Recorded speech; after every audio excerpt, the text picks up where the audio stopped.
ప్రస్తుతం మనము kids care పిల్లల ఆసుపత్రి డాక్టర్ రమేష్ గారితో ఉన్నాము. వాతావరణంలో మార్పు, ఉష్ణోగ్రతల మార్పు గురించి డాక్టర్ గారిని తెలుసుకున్నాం. సార్ చెప్పండి. Good morning everyone. First of all ఏంటంటే ఈ సమ్మర్ ఎక్కువైనప్పుడు అందరికంటే ప్రాబ్లం వచ్చేది నవజాత శిశువులు. నవజాత శిశువులలో హైపర్ నైట్రమిక్ డిహైడ్రేషన్ అని అంటారు.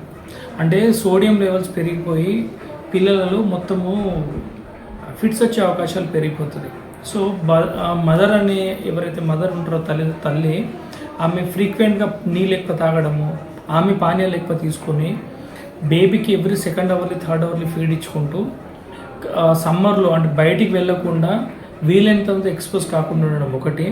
ఒకవేళ బయటికి వెళ్ళాల్సిన అవసరం వచ్చినప్పుడు కంపల్సరీ అంబ్రెల్లాను కానీ ధరించి అంబ్రెల్లాను పెట్టుకొని బేబీని తీసుకెళ్ళడం అనేది సేఫ్.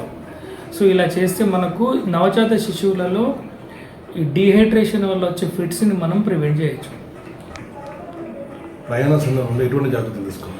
ప్రయాణ సమయంలో ఎప్పుడైతే మనము అవుట్ ఆఫ్ స్టేషన్ వెళ్తున్నాం అనుకున్నప్పుడు ముఖ్యంగా చేయాల్సిన పని లేదు. ఒకటి ఏంటంటే ఓఆర్ఎస్ని మన చుట్టూ పెట్టుకోవడం. ఓఆర్ఎస్ అనే ఒకటి ద్రవం వస్తుంది, ఈ మధ్య లిక్విడ్ లభిస్తుంది.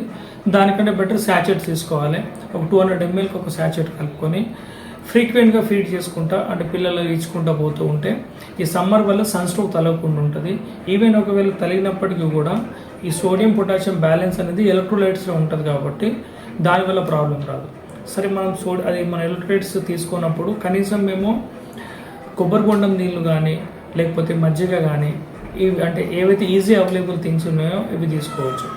సరే ఇది కూడా కానప్పుడు ఏమి లేనప్పుడు ఒక 100 ml ఆఫ్ వాటర్లో pinch of salt 1 table spoon of sugar కలిపి ఒక ద్రవాన్ని ప్రిపేర్ చేసుకొని వెళ్ళేటప్పుడు తీసుకెళ్తే మనకు సేఫ్ సైడ్ ఉంటుంది.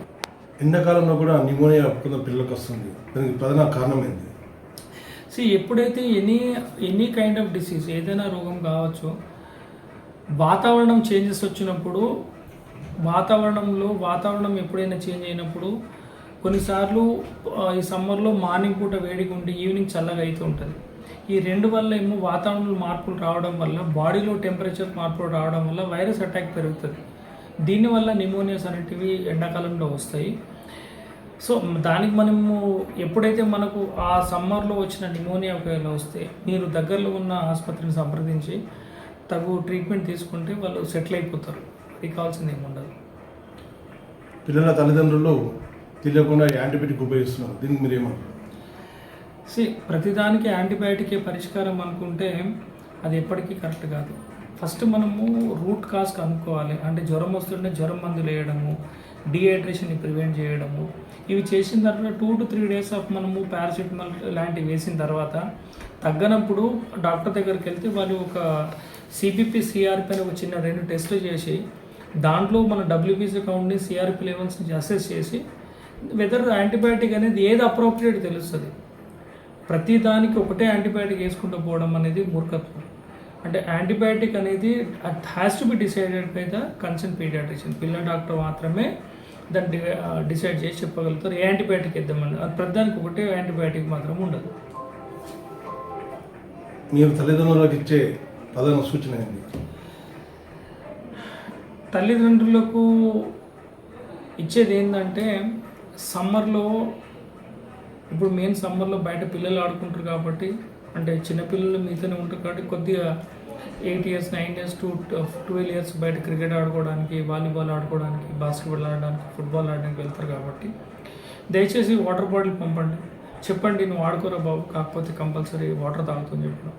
వీలైతే ఒకటి క్యాప్ వేసుకొని క్రికెట్ ఆడుకునేటప్పుడు క్యాప్ వేసుకోమని చెప్పడం. వీలైతే ఒక ఓఆర్ఎస్తో నింపించిన వాటర్ బాటిల్ ఇచ్చేస్తే అది ఇంకా మనకు చాలా మట్టుకు సేఫ్టీ అనేది వస్తుంది. ఒక డాక్టర్గా మనొక నెలలు తక్కువ ఉండి బరువు తక్కువ ఉన్న బిడ్డని పుట్టినప్పుడు వాళ్ళని సేవ్ చేస్తే నాకంటే ఎక్కువ వాళ్ళ ఫ్యామిలీ ఆనందపడుతుంది. మన చదువుకి సార్థకత అది అంతే. మనం చదువుకున్న దానికి సార్థకత ఏంటంటే ఒక బేబీని సేవ్ చేయడమే సార్థకత. సో అది ఒక ప్లెజర్ని క్రియేట్ చేస్తుంది. ఒక ఇన్నర్ వాయిస్ని బయట రైజ్ చేసి నెక్స్ట్ కేసుని కూడా టేకప్ చేసి మనకు నవజాత శిశువులకు సంబంధించి మరణాలను తగ్గించడానికి దోహదపడుతుంది. సార్ మీ ఆసుపత్రిలో ఆరోగ్య మిత్ర అందుబాటులో ఉందా? ఉంటే మీరు ఏం చెప్పదలుచుకున్నారు? ఇది అందరికీ ఒక గుడ్ న్యూస్. ఆరోగ్యశ్రీ అనేది మన ఆర్వికా కిడ్స్ కేర్ చిల్డ్రన్స్ హాస్పిటల్లో ఇప్పుడు వచ్చింది. ఇందులో ఏంటంటే మీకు నవజాత శిశువులకు సంబంధించి అన్ని రకమైన ప్రాబ్లమ్స్కి మీకు ఫ్రీగా ట్రీట్మెంట్ అవుతుంది. అందుకాకుండా నవజాత శిశువులకు సంబంధించి ఆపరేషన్కి ఏమైనా కూడా ఇక్కడ మీకు అంటే అది ఒకవేళ కేసు అందులో ఫిట్ అయితే మాత్రం మీకు కంపల్సరీగా ఫ్రీగా మీకు వైద్యం జరుగుతుంది. ఫ్రీ సర్జరీస్ బయట పోతే 2-3 లక్షలు అయ్యి ఖర్చు అయ్యే సర్జరీస్ కూడా ఇక్కడ మీకు ఫ్రీగా అయిపోతుంది. దయచేసి మీరు ఆరోగ్యశ్రీ పథకాన్ని వాడుకోవాలని అయిపోతుంది. డాక్టర్ సలహా మేరకే యాంటీబయాటిక్స్ ఉపయోగించాలి. అలాగే సమ్మర్లో ప్రతి పిల్లలు తల్లిదండ్రులు తగిన జాగ్రత్తలు తీసుకొని వాటర్ కూడా ఎక్కువ తీసుకోవాలని చెప్పేసి డాక్టర్ రమేష్ గారు చెప్పారు. కెమెరామెన్ విజయ్తో శ్రీనివాస్, నిజామాబాద్.